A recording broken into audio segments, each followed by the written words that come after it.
বলছে যে গাছের যে ল্যামেন্ট, গাছের বিলাপ, গাছের কান্না বা একটা একটা ইরি স্পিচ, একটা অদ্ভুতরে যে শব্দ, সাউন্ড, স্ট্রেঞ্জ সাউন্ড, সে বিদেশ বিভুয়ে বসে বা ফরেন কান্ট্রিতে বসে গাছের বিলাপটা শুনতে পাচ্ছে, গাছের কান্নাটা সে বা তিনি শুনতে পাচ্ছেন একটা ফরেন কান্ট্রিতে বসেও। এবং এই যে গাছের বিলাপটা যেটা কবির কানে ভেসে আসছে, এটা কবির কাছে একটা ইরি স্পিচ বা একটা অদ্ভুত শব্দ বলেই মনে হচ্ছে। ক্লিয়ার? এরপর 4 নম্বর স্টেজে কি বলছেন? আননোন। আননোন মানে কি? নট নোন, অজানা, অপরিচিত। ইয়েট, তবুও। ওয়েল নোন, অপরিচিত বা অজানা, তবুও ওয়েল নোন, তবুও জানা। ইয়েট বলতে তবুও এই অর্থে ইউজ করা হয়। তাহলে আননোন ইয়েট ওয়েল নোন, অজানা তবুও জানা। কোথায় জানা? দ্য আই অফ ফেথ, বিশ্বাসের চোখে। সে বিশ্বাসে মিলায় বস্তু তর্কে বহুদূর। মানে অন্য কেউ বিশ্বাস করুক বা না করুক, আমার বিশ্বাস যে গাছটা রয়েছে, কবি বিশ্বাস করছেন যে গাছটা রয়েছে। কোথায় বসে? বিদেশে বসে। বা বিদেশে বসে তার তিনি বিশ্বাসের চোখ নিয়ে ভাবছেন বা তিনি বিশ্বাস করছেন যে গাছটা রয়েছে, যেটা যে গাছটা তার তো পরিচিত, গাছটা তো কবির পরিচিত। আবার সেটা অন্য কারো যারা ওই গাছটার সম্পর্কে জানে নাই বা যাদের গাছটার সম্পর্কে কোনো ধারণা নেই, তাদের কাছে গাছটা কি? তাদের কাছে গাছটা হচ্ছে আননোন, বা তাদের কাছে গাছটা হচ্ছে অজানা। তাহলে unknown yet well known to the I of faith, বিশ্বাসের চোখে এটা আমার কাছে খুবই পরিচিত বা আমার কাছে খুবই জানা। বা ওই যে বললাম, কবি বিশ্বাস করছেন যে গাছটা এখনো রয়েছে। কি বলছে? সে এক্সক্লামেশন ইউজ করছে। আই হ্যাভ হিয়ার্ড, মানে আমি শুনতে পেয়েছি বা আমি শুনেছি। আই হ্যাভ হিয়ার্ড, হিয়ার মানে কি? শোনা। তাহলে আমি শুনতে পেয়েছি। দ্যাট ওয়েট, বলছে দ্যাট অয়েল। এখানে অয়েল মানে কি? অয়েল মানে বিলাপ, ক্রাইং, গাছের কান্না। আমরা আগেই পাইছিলাম গাছের ল্যামেন্টের কথা বলেছে কবি, গাছের ল্যামেন্ট বা গাছের বিলাপের কথা বলেছেন। তাহলে ওই যে গাছের কান্নাটা, যেটা কবির কাছে একটা ইরি স্পিচ বলে মনে হয়েছিল, যেটা কবির কাছে একটা স্ট্রেঞ্জ সাউন্ড, একটা অদ্ভুত শব্দ বলে মনে হয়েছিল, সেই শব্দটা বা সেই বিলাপটা, সেই গাছের কান্নাটা কবি শুনতে পেয়েছেন। কোথায় বসে? Far far away. কবি এখন কোথায় আছেন? ফরেন কান্ট্রিতে রয়েছেন। কবি আছেন ফরেন কান্ট্রিতে। আর গাছটা কোথায় রয়েছে? গাছটা রয়েছে তাদের কলকাতার বাড়িতে। গাছটা রয়েছে কলকাতার বাড়িতে, আর কবি এখন বিদেশ বিভুঁয়ে বসে আছেন। তাহলে এখানে বসেও, এই বিদেশে বসেও, ফরেন কান্ট্রিতে বসেও কবি ওই গাছের বিলাপটা, গাছের কান্নাটা কবি শুনতে পাচ্ছেন। আই হ্যাভ হিয়ার্ড, বা আমি শুনতে পেয়েছি বা আমি শুনেছি। দ্যাট অয়েল, ওই কান্নাটা, ওই গাছের আর্তনাদটা। অয়েল বলতে আর্তনাদ, গাছের ওই আর্তনাদ, গাছের ওই বিলাপ। Far far away in distant country, দূর দিগন্তে, দূর দেশে থেকে। এখানে ফার ফার মানে দূর দিগন্ত থেকে। ইন ফরেন কান্ট্রি বা ইন ডিস্ট্যান্ট ইনল্যান্ড, বা দূর দিগন্তে বা দূরের দেশে কবি বসেও এই গাছের বিলাপ বা গাছের আর্তনাদটা কবি শুনতে পাচ্ছেন। কোথায় বসে? বলছে বাই মেনি এ শেল্টার বে। শেল্টার মানে কি? আশ্রয়। আর বে মানে কি? অ্যাকচুয়ালি বে মানে উপসাগর বলি আমরা, যেমন বে অফ বেঙ্গল। কিন্তু এখানে শেল্টার বে বলতে সমুদ্র তটের কথা বলা হচ্ছে। এখানে শেল্টার বে বলতে কি বললাম? সমুদ্র তট। এই শেল্টার বেড লাগবি like a coastal area. Shelter bay, SHELTERED, shelter bay, এটা হচ্ছে a coastal, COASTAL, a coastal area, a coastal area that is protected সুরক্ষিত, PROTECTED, that is protected from, কোথা থেকে? That is protected from winds, WINDS, বাতাস বা ঝড়, and large waves, WAVES, winds and large waves, তাই তো? That is protected from winds and large waves, এটাকে sheltered বে বলছে, সুরক্ষিত সমুদ্র তট, সুরক্ষিত সমুদ্র তট। এখন কবি যেখানে আছেন বলছে বাই মেনি এ শেল্টার্ড বে, একটা সমুদ্র তটে বসে, তুমি সমুদ্র তটে বসে মানুষের কি আশা থাকে? সমুদ্র তটে বা সমুদ্রের উপকূলে বসে, সমুদ্র তীরে বসে, সেই সমুদ্র একটা ঢেউ আসবে, এই ঢেউটাকে সাধারণ মানুষ বা আমরা যারা সমুদ্র ঘুরতে যাই, ওই ঢেউয়ের মানে সমুদ্রের পাশে বসে ওই ঢেউটাকে আমরা এনজয় করি, যে একটা সমুদ্রের বড় ঢেউ আসবে, সে ঢেউটা একেবারে সমুদ্রের, এখানে কবিও সেটাই ভাবছেন, ওই দূরের দেশে সমুদ্র তটে বসে বাই শেল্টার বে, একটা সুরক্ষিত সমুদ্র তটে বসে, হয় যখন স্লামবার্ড, অ্যাকচুয়ালি স্লামবার্ড বলতে, স্লামবার্ড মানে তন্দ্রাচ্ছন্ন, স্লামবার্ড বলতে লাগবে a very light state of sleep, light state of sleep. Slumbered বলতে LIGHT, light STAT, state of sleep, SLEEP, তন্দ্রাচ্ছন্ন বলি আমরা,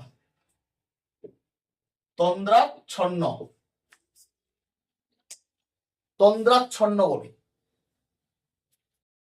লাইট স্টেট অফ স্লিপ, হালকা ঘুম ঘুম যে ভাব, হালকা যে ঘুম ঘুম ভাবটা, এটাকে স্লামবার্ড বলছে,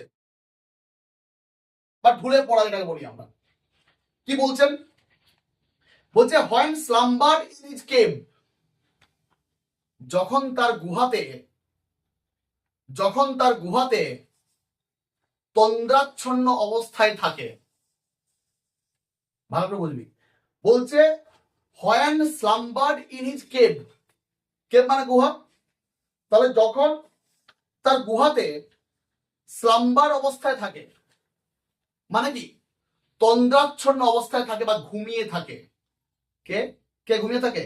the water wraith, water wraith বলতে actually ghost or spirit associated with water, ghost or spirit, water wraith, WRAITH, তাই তো আছে, হ্যাঁ, ওয়াটার রেথ, WRAITH, ওয়াটার রেথটা কি বললাম? Ghost, GHOST, ghost or spirit, SPIRIT, associated, ASSOCIATED, associated with water, আমরা বলি জলের ভূত,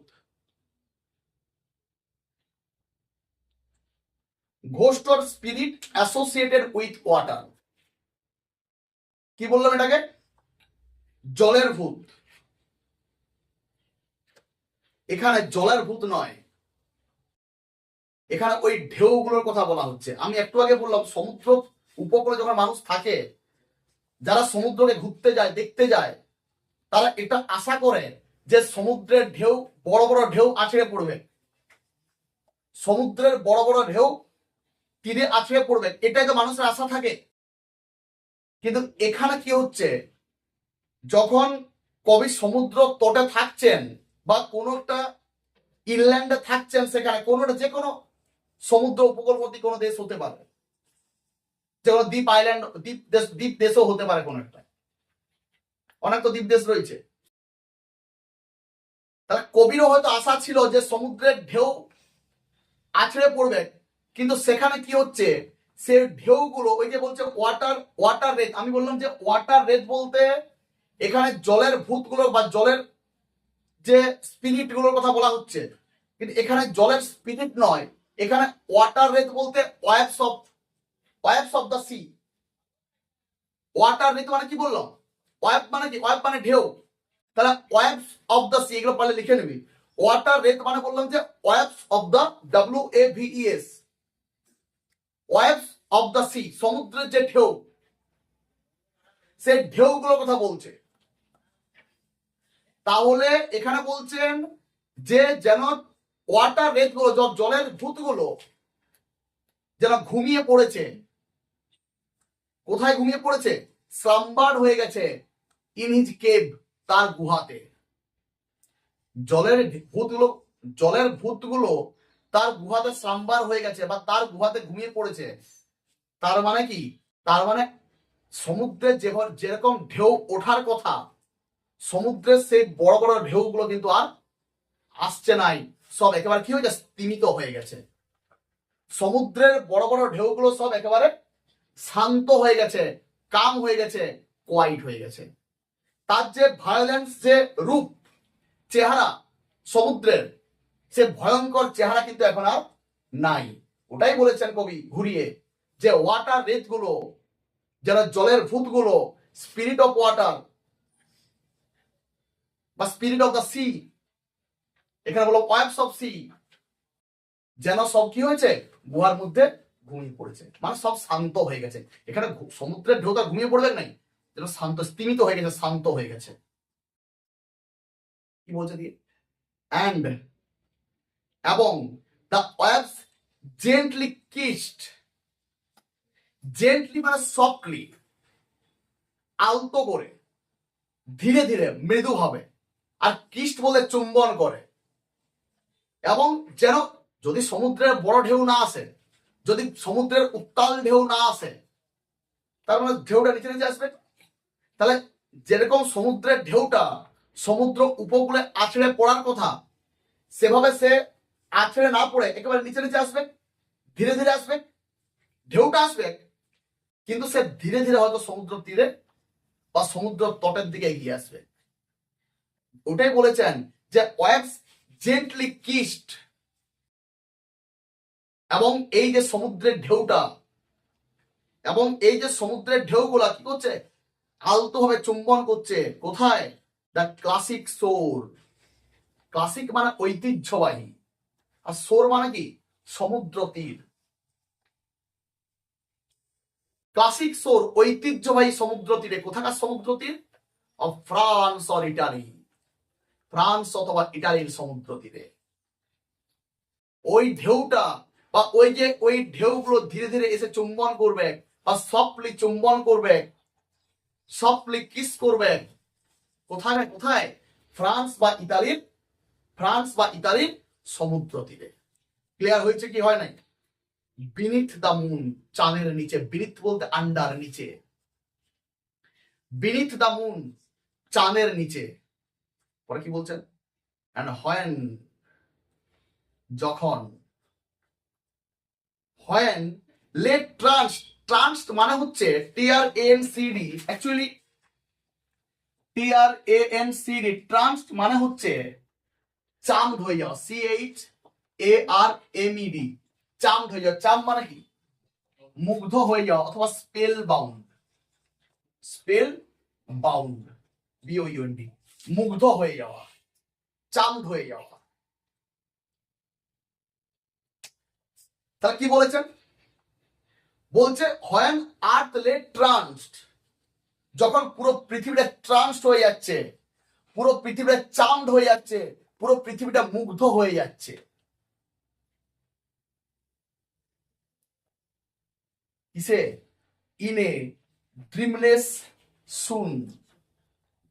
ড্রিমলেস মানে কি বলতো? ড্রিমলেস মানে স্বপ্নহীন। ড্রিমলেস মানে কি? স্বপ্নহীন। আর সুন মানে হচ্ছে যেটা অ্যাকচুয়ালি ফেন্ট হয়ে যাওয়া, FAINT। সুন বলতে FAINT, আমরা বলি অচেতন, অচেতন, তাই তো? বা মূর্ছা যাওয়া, জ্ঞান হারানো, এটা তো ফেন্ট। মূর্ছা যাওয়া।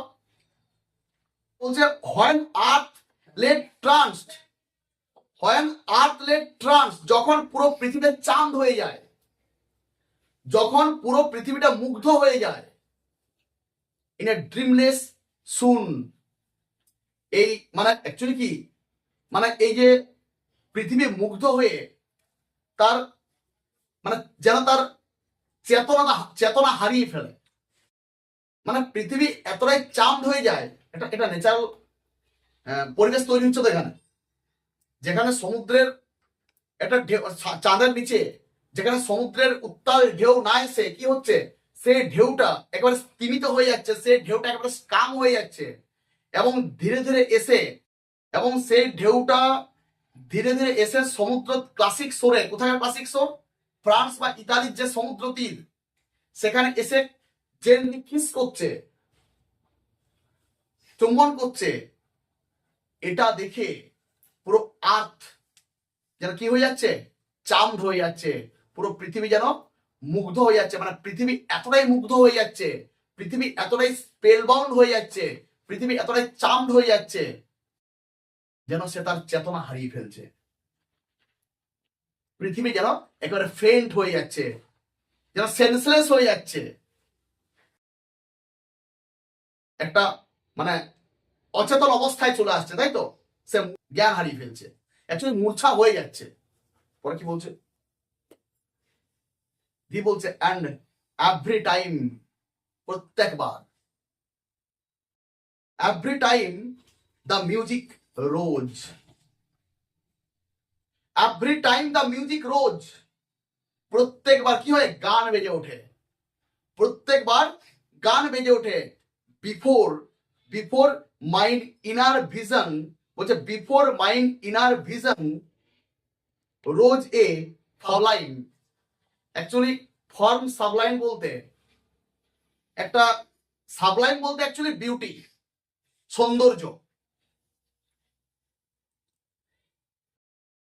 সাবলাইম মানে কি বলবো, একটা ফর্ম সাবলাইম বলতে, ফর্ম সাবলাইম বলতে, এই সরি ফর্ম সাবলাইম, এটা যেন সুন্দর রূপ। ফর্ম সাবলাইম মানে কি বললাম, একটা সুন্দর রূপ।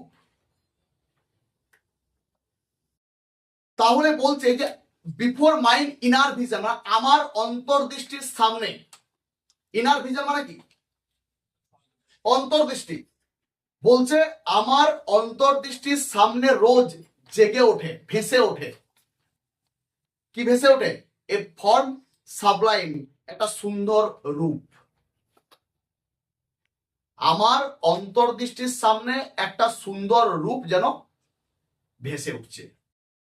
দেখ কি বললো প্রথমে, যে এই যে এত সুন্দর একটা অ্যাটমসফিয়ার, এত সুন্দর পরিবেশ, এই এত সুন্দর পরিবেশ বা অ্যাকচুয়ালি পৃথিবী টোটালি চাঁদ হয়ে গিয়ে সে কি হচ্ছে, সে মূর্ছা যাচ্ছে, জ্ঞান হারাচ্ছে, এতটাই চাঁদ হয়ে যাচ্ছে, বা এই সুন্দর একটা পরিবেশ দেখে অচেতন হয়ে যাচ্ছে, বা অচেতন অবস্থায় চলে আসছে, এবং এবং প্রত্যেকবার every time the music rose, প্রত্যেকবার কি হচ্ছে, যেন গান বেজে উঠছে, মানে কবি যেন গান শুনতে পাচ্ছেন, কবি এভরি টাইম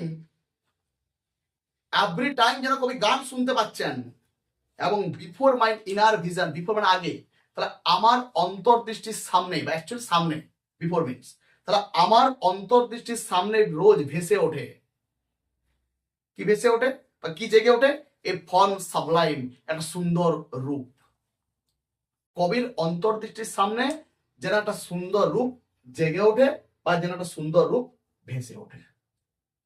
কিসের সুন্দর রূপ, কার সুন্দর রূপ, কার সুন্দর রূপ, ওই যে ক্যাসুরিনা গাছটা, ওই ক্যাসুরিনা গাছটার সুন্দর রূপ। অ্যাকচুয়ালি কবি এখানে গাছটাকে গ্লোরিফাই করছেন,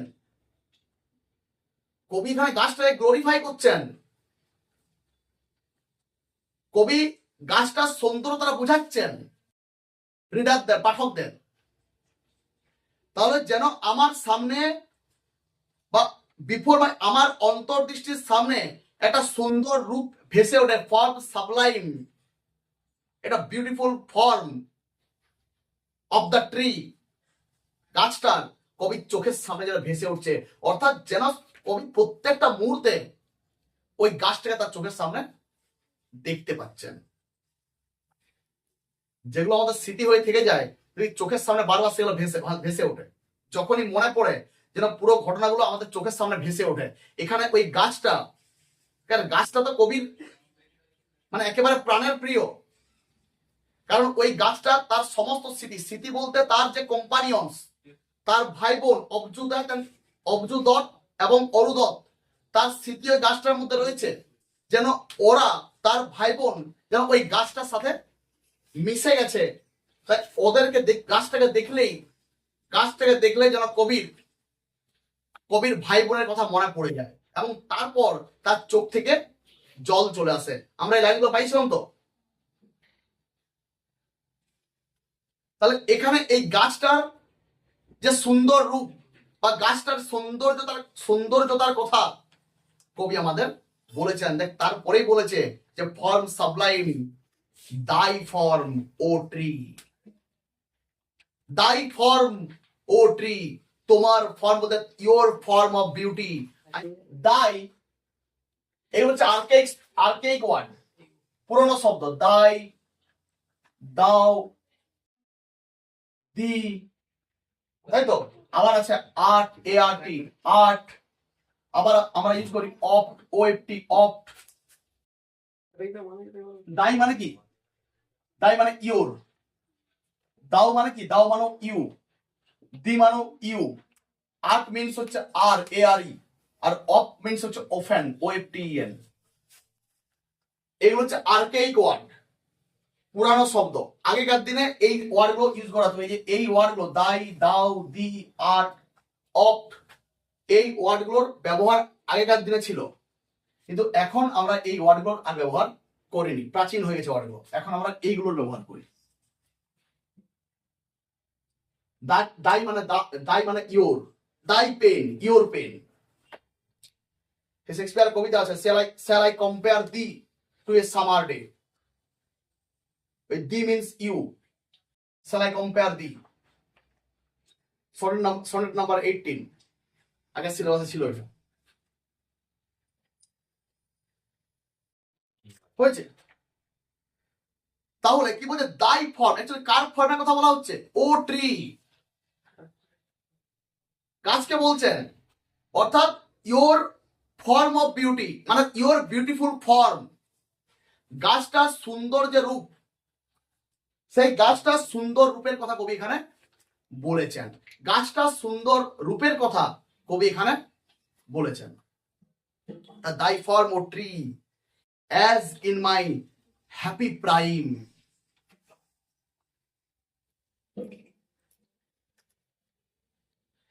কিছু কিছু জিনিস আছে বা কিছু কিছু জায়গা বা দেখবি সেগুলো পেলেই আমাদের মনটা আনন্দে ভরে ওঠে।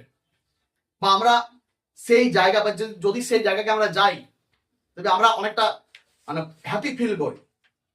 এগুলো প্রত্যেকটা মানুষের ক্ষেত্রেই হয়। পার্টিকুলার কিছু জায়গা আছে যেখানে গেলে আমরা এই আনন্দ উপভোগটা বা আনন্দ ফিল করি বা ফিল করতে পারি, বা সেই কিছু জিনিস যেগুলো আমরা পেলে আমরা খুব আনন্দ পাই। তাহলে এখানে কবির কাছে ওই গাছটাই ছিল তার আনন্দের একটা জায়গা। কখন থেকে? তার ভাই এবং বোন মারা যাওয়ার পর থেকে। কারণ ওই গাছটাকে দেখেই কবি নস্টালজিক হয়ে পড়তেন। গাছটাকে দেখে তার ভাই বোনকে মনে পড়তো। গাছটার নিচে তারা যে একসাথে খেলতো, তারা 3 ভাই বোন, তার সেটা মনে পড়তো।